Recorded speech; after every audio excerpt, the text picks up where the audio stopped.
মনে আছে মাত্র ২ মাস আগের কথা। ইরানে তখন চলছে সরকার বিরোধী তীব্র আন্দোলন। সেই আন্দোলন দমাতে আইনশৃঙ্খলা বাহিনীকে কঠোর হওয়ার হুকুম দিল দেশটির সরকার। ফলশ্রুতিতে ২৮ ডিসেম্বর ২০২৫ থেকে জানুয়ারি ২০২৬-এর মাঝামাঝি পর্যন্ত চলা সেই বিক্ষোভে প্রাণ হারিয়েছিল ৫ থেকে ৭ হাজার মানুষ। কথিত আছে ২ সপ্তাহের সে বিক্ষোভে ইরানি জনগণকে উস্কে দিয়েছিল যুক্তরাষ্ট্র। দেশটিতে চলমান মূল্যস্ফীতি, খাদ্যপণ্যের ঊর্ধ্বগতি, ইরানি রিয়ালের তীব্র অবমূল্যায়নের অজুহাতে সে বিক্ষোভের মাধ্যমে মূলত দেশটির সরকার পতনের চেষ্টা করেছিল আমেরিকা। ডোনাল্ড ট্রাম্প প্রকাশ্যেই ইরানি জনগণকে তখন সরকার হটানোর আহ্বান জানাতেন, বলতেন এখনই সময়, আপনারা আপনাদের ক্ষমতা বুঝে নিন। কিন্তু ইরান বলছিল বিভ্রান্ত হবেন না, এগুলো যুক্তরাষ্ট্রের পাতা ভাত। নেক নিয়তে বরকতময় হোক আপনার টাকা। ইউসিবি ইসলামিক ব্যাংকিং একটি পরিপূর্ণ ইসলামিক ব্যাংকিং ব্যবস্থা। ইরানের সরকার বিরোধী সে বিক্ষোভ যে যুক্তরাষ্ট্রের ইন্ধনে ঘটেছিল তা প্রমাণ হয়ে যায় ২৮ ফেব্রুয়ারি ২০২৬। সরকার বিরোধী বিক্ষোভে যখন ইরানে সরকার পতনের কোনো সম্ভাবনা তৈরি হলো না, তখন সকল অপকর্মের মিত্র ইসরায়েলকে সঙ্গে নিয়ে তেহরানে ভয়ঙ্কর বিমান হামলা চালালো যুক্তরাষ্ট্র। নিহত হলেন ইরানের অবিসংবাদিত নেতা আয়াতুল্লাহ আলী খামেনি সহ অর্ধশত ঊর্ধ্বতন সামরিক কর্মকর্তা। এখন পর্যন্ত ইরানে সেই হামলা অব্যাহত রেখেছে যুক্তরাষ্ট্র ও ইসরায়েল।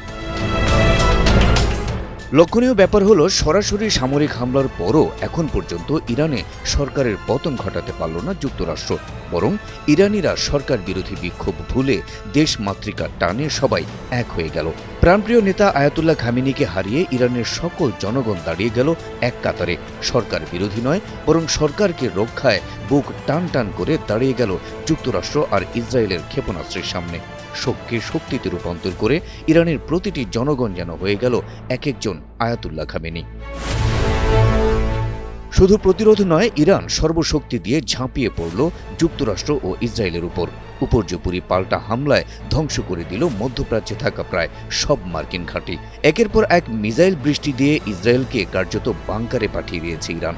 ইরানের কাছ থেকে অপ্রত্যাশিত এমন ভয়ঙ্কর পাল্টা হামলায় অবাক যুক্তরাষ্ট্র আর ইসরায়েল। এখন পরিস্থিতি এমন যে যুদ্ধ বন্ধ করে মানে মানে কেটে পড়তে পারলেই যেন বেঁচে যান ট্রাম্প ও নেতানিয়াহু।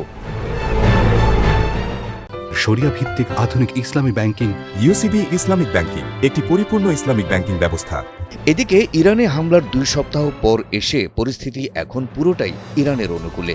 যুক্তরাষ্ট্রের ইন্ধনে যে জনতা ইরানের সরকারের বিরুদ্ধে মাঠে নেমেছিল, সেই জনতাই এখন ইরানি প্রেসিডেন্টকে নিয়ে রাজপথে বীরদর্পে ঘুরে বেড়াচ্ছে, কর্মর্দন করছে, গলাগুলি করে হাঁটছে, এমনকি নেতার সঙ্গে সেলফিও তুলছে। শুক্রবার কুদস দিবসে দেশটিতে দেখা গেছে এমনই এক অভাবনীয় দৃশ্য।